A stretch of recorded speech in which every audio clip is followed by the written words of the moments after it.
and not just tootling out after Peter Payton's talk, so I'm grateful for that.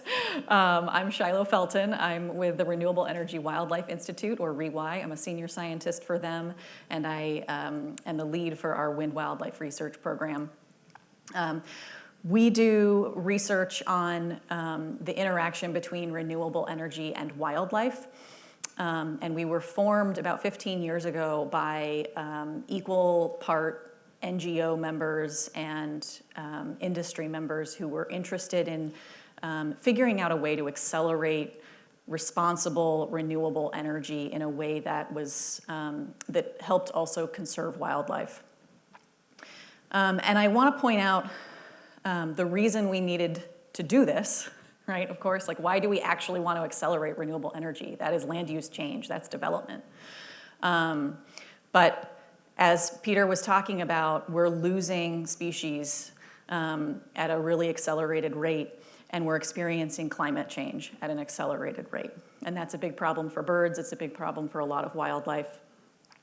This is the most recent IPCC report for climate projection models. And so the one on the right is projecting temperature change, and then the one on the left is projecting carbon emissions.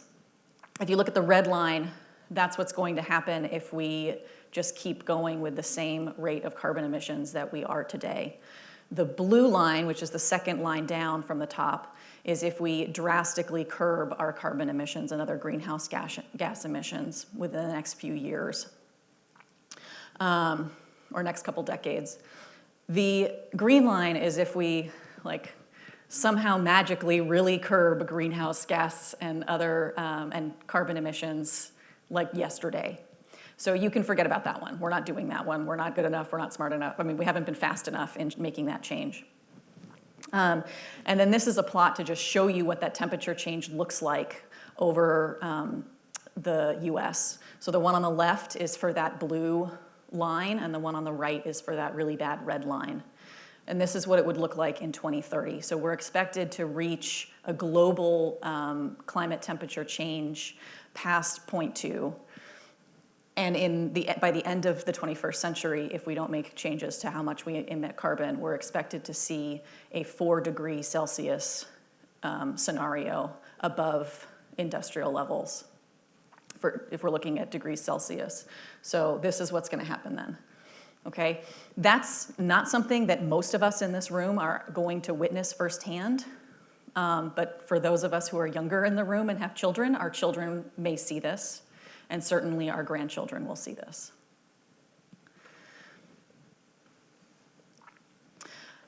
And as we know from Peter's talk, many North American birds are vulnerable to extinction from climate change. This is a projection by Brooke Bateman et al., looking at habitat loss for white-winged scoter. So white-winged scoter were one of 389 bird species modeled for their loss of habitat or change in habitat as a result of a changing climate.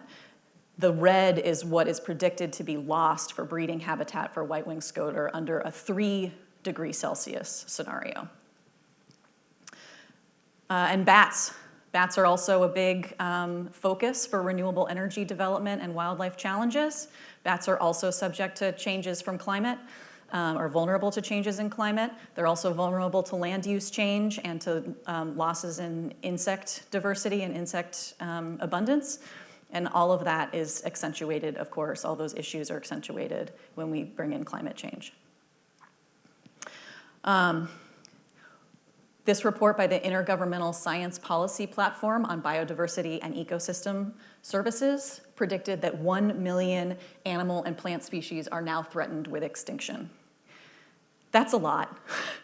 And the main culprits of that are land use change and climate change. So when we're thinking about the drivers of climate change, one of the biggest, of course, is our electricity or our energy use. But even if we're using electricity and we're consuming electricity, we are still emitting carbon if that electricity is not coming from renewable energy sources. So even if you are plugging in that new electric or hybrid vehicle, if that electricity is not coming from solar or wind or another renewable energy source, it is still emitting carbon at some place. So 20% of our, only 20% of our renewable energy, or excuse me, of our electricity comes from renewable energy sources right now. And our administration currently is trying to, federal administration is trying to bring that up to 40% by 2035. And in order to do that, there is a projection of solar across the country that looks like this. The red and the orange are under construction or under development, and then the yellow are the ones that are operating. So there's predicted to be a huge level of increase in the amount of solar energy produced and solar panels put up and solar projects put up in order to meet this need. And the same goes for wind. I put this map up here just to show you where wind energy resources are the highest. The darkest blue areas show where wind resources are the highest. That's the most prolific place to put wind turbines because that's where the winds are the best and the most reliable. And so that gives you an idea of where across the country wind is most prevalent and a most valuable resource, and where in New England that's true as well, and also where that might overlap with important habitat areas for wildlife. So we do have to think about how we make this balance between conserving land, minimizing changing land use, minimizing the effects of climate change, and also protecting biodiversity. And one of the ways that we do that is through this mitigation hierarchy. And from a regulatory standpoint, especially when we're talking about U.S. Fish and Wildlife Services, which is that federal body that protects birds and endangered species, they're looking at it from a species perspective. So their sort of mechanism for protecting biodiversity, if you will, is through a species system.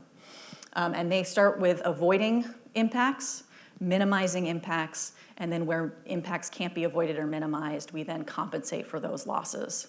Avoidance in the renewable energy sphere kind of happens on the siting level, right? Where we are going to put renewable energy projects, we try and place it in places that maybe has the least land use change, right? So putting it in areas that are already developed or changed by humans already. Minimization has to do with what kinds of mechanisms or tools we used after a project is already developed and operating, turning turbines off during times when animals are present. And you can think of it kind of like the Swiss cheese model that you might have heard of during the pandemic. None of them is a catch-all, right? You can't just wear a mask. You can't just only get vaccinated, right? You have to do all the things because everyone has a little piece of protection in it. So the avoidance, allows you to avoid the areas that are of high use for wildlife. And then you move on to minimizing or putting on minimization strategies that help to minimize risk to animals that are using those areas even after development. Nothing's a silver bullet. They all work together. So from a wildlife perspective, when we're building renewable energy, we want to think about habitat loss, especially in solar projects. We think about fragmentation, and there are ways to site projects that help to reduce that. So if you have a large solar project, some of these are hundreds and hundreds of acres large, then you can break up that solar panel system so that you can still have movement through the solar field. And then you can also think about the vegetation and the vegetation cover on that solar field so that maybe you can even have cohabitation so that you're not completely eradicating a species from using that land. On solar, we can also minimize through the choices of those plants that we put on the ground. We've heard a lot about pollinator habitat today, so using native plants in the solar project or in the wind project can have a huge beneficial impact for wildlife. And it also helps with other ecosystem services. It helps with groundwater and erosion. So there are positives to using a specific native ground cover. And there was a study by Walston et al. In 2021 that showed that native grasslands actually help to increase the carbon storage potential at a solar site. So not only are you making a benefit directly to wildlife, and especially insect abundance, but you are also helping climate change doubly with this solar farm, and also by creating more of a carbon sink based on the choices at the project. I want to point out a really pertinent example of avoidance in New England. These are the spot in the center here is the wind energy leases, the offshore wind energy leases off Rhode Island and Massachusetts.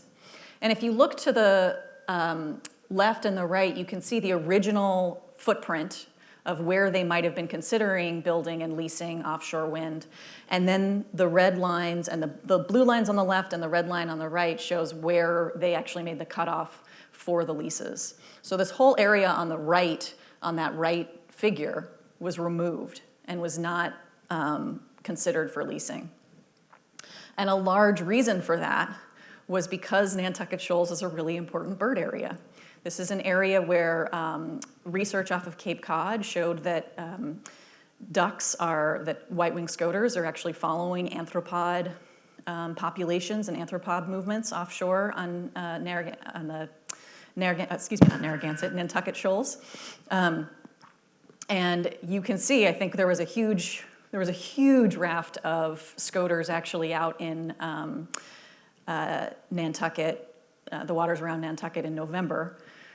You can see these large rafts and large groups of sea ducks following this food source. And so the wind project was, or the wind energy area was removed from that area for the most part in order to reduce conflict. Now there's other sources there that helped with that too, but this was a big one for this particular wind energy area.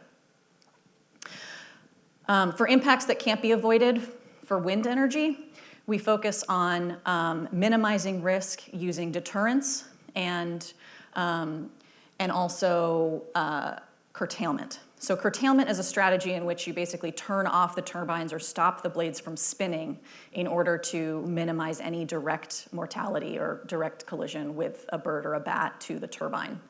And there are a lot of different strategies for this. You can have a person on the ground that looks for an eagle or a bat and tells the farm to turn off certain turbines. You can have radar out there at nighttime. You can have acoustic detectors out there that will inform your curtailment system to turn the blades off, which is a really cool strategy. This is especially important for bats. While birds are obviously a little bit of a concern for wind turbines, and especially eagles because of the protections for eagles, bats are actually the primary focus of mitigation work for renewable energy and for wind energy especially. 70% of bat fatalities come from migratory tree bats, not bats that are really affected by white nose syndrome and are listed as endangered. So the majority of bats that collide with turbines actually receive no federal protection at the moment. They're at highest risk at night. They're at highest risk during the autumn when they're migrating, and at low wind speeds, except for the hoary bat that actually flies almost in wind speeds as high as 10 meters per second. So when curtailment is happening, if folks have to do curtailment because of endangered bat species in the area, they're generally doing a blanket form of curtailment, which is curtailing turbines that are, when wind speeds are 5 meters per second or lower, and at night in the fall. The problem with that is that when your wind turbines are not operating, they are also not producing energy. So you now have turbines on the landscape that have changed your landscape, that have altered habitat potentially, and yet they're not actually doing what you put them out there to do. And so you have to make up that energy somewhere. We are still going to be using the same amount of electricity, presumably. And so we have been doing a study funded by DOE, along with Vestas and Bat Conservation International, Washington State University, and MEC, where we are testing this modeled curtailment. And a modeled curtailment for bats means that we are adding in more environmental variables to predict when bats might be around the turbines and turning off the turbines then. And our preliminary results show that this is successfully limiting bat take at the same rate as blanket curtailment, but with less loss of energy. So that's the ideal. That's what we're trying to get to, is a product. We're trying to create products that reduce take while maximizing our energy output. So we're being as efficient as possible with the energy that is on the landscape. We're also finishing up another DOE-funded project. DOE is a big funder because they have a lot of the same goals, right? We're using a DT bird system, which emits this loud, obnoxious noise anytime it sees that an eagle is in the area. Eagles have exceptional protection under the Bald and Golden Eagle Protection Act, and so a lot of wind energy research is also focused on that and protecting those species. So this was a pretty cool project. We had a drone that was made to look like an eagle. Actually, we went through several drones because sometimes crashes happen when you're flying a drone around in an area that has a lot of wind. And we flew a drone around these turbines that had this DT bird system on it so that we could then tell how good the system was at detecting these known eagle events around the turbines, right? And then the other minimization strategy that's been really big in the news lately has been this painted blade idea. 5 years now? Oh, okay. Has been this painted blade study. And so painted blades are a potential option for minimizing risk because there's been evidence that shows that raptors are more likely to perceive the turbine blades that are spinning if they're broken up with this black painted blade. So there's less of potential motion smear is the idea. And so they're able to see them. Now, there's been one pilot study completed in Norway that looked at this potential minimization strategy. It used a sample size of 4, and it did see a significant change in the amount of birds that were colliding with the turbines. However, there was no evidence that this was protecting eagles. There were fewer eagles on site before for both control and painted turbines after the treatment was induced, and so there's really no way to tell if it's actually that effective for eagles. Also, it's a really limited sample size, and so the evidence is pretty small. So we're engaged with Pacificorp, who's leading the study, also USGS, Oregon State University, who received funding actually from the legislature in Oregon because Oregon Assembly was thinking of actually passing a law to make this a requirement. And so instead, they are passing that money on to see if it is worth making it a requirement and doing a larger scale study with it. So we're painting 36 blades black, 36 turbines with one blade black, and we're going to compare that with 36 control turbines. So much larger scale study. Very excited. We're going to get started with that in March with the monitoring at the post-construction mortality monitoring, and we've had a lot of partners. USGS is also partnering with this. I think I mentioned U.S. Fish and Wildlife Service, Invenergy, and NextEra.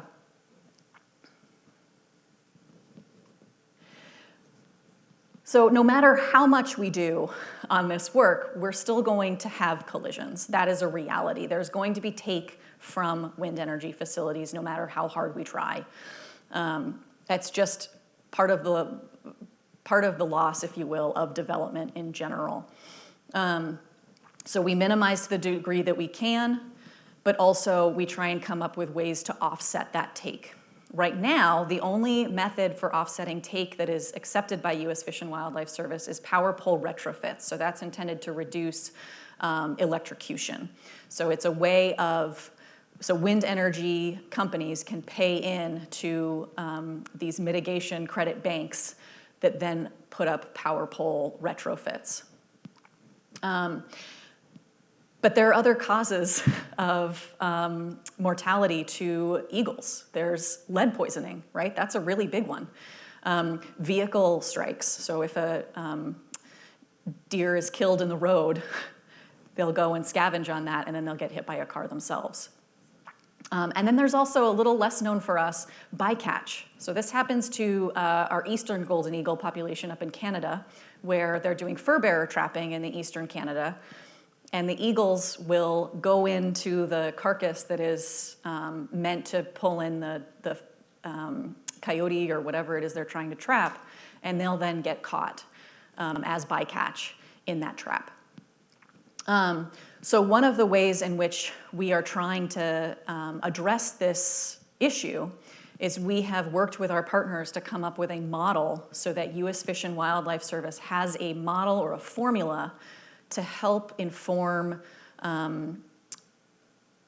wind energy developers how much lead abatement programming they must do in order to compensate for losses at their facility. Because U.S. Fish and Wildlife Service needs some sort of formula in order to implement that strategy. And so this would allow, potentially, U.S. Fish and Wildlife Service to allow industry to create education on alternative sources of ammo or other programs to reduce the amount of lead in the environment. Oh, really? Already? Oh, God. Okay. So despite this work, there are still a lot of questions to be answered, and we do have some data repositories for doing that. We keep the AWIC, the American Wind Wildlife Information Center. That has a lot of information on take at wind energy facilities of birds and bats, and we can use that to answer questions about trends in risk around the country. And then we're also starting a database for solar so that we can do the same thing for solar projects around the country. But I do want to remember that this is sort of we want to keep this in mind in the big picture, right? This wasn't actually one of the 7 things you can do to save the lost birds. So, there are other primary sources of take for birds, but it is still a source, and so we're trying to find that balance. And we do have a wind wildlife research meeting coming up in November, so I encourage you guys to look into that. And with that, I will take questions.